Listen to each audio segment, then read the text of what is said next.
محترم ناظرین، آج کی اس ویڈیو کے اندر میں عرض کر رہا ہوں کہ کتنا سجدہ کرنے سے فرض ادا ہو جائے گا۔ فرض ادا کرنے کے لیے کتنا سجدہ ضروری ہے؟ جواباً عرض یہ ہے کہ فرض سجدہ ایک گھٹنا اور ایک پیر کی کم سے کم ایک انگلی اور پیشانی کا رکھنا زمین پر فرض ہے۔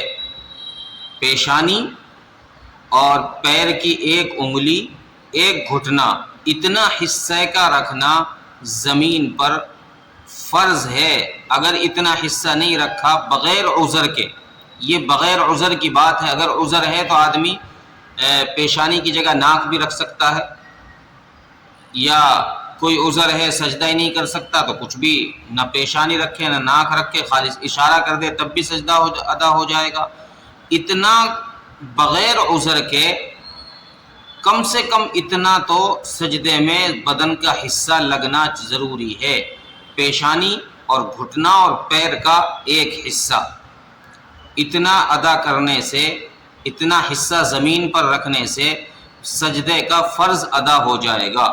اس سے کم اگر رکھا، یعنی اگر کسی نے پیشانی تو رکھ دی، گھٹنا بھی رکھ دیا، لیکن پیر کا انگلی کا کوئی حصہ زمین پر ٹچ نہیں ہوا، تو اس صورت کے اندر فرض ادا نہیں ہوگا، نماز نہیں ہوگی، اس کو نماز کا اعادہ کرنا پڑے گا،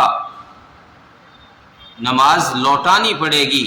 نماز کے صحیح ہونے کے لیے کم سے کم درجے میں یہ لازم ہے کہ ایک گھٹنا اور پیشانی اور پیر کا ایک ناخن زمین پر ٹکا ہوا ہو۔ السلام علیکم ورحمۃ اللہ وبرکاتہ۔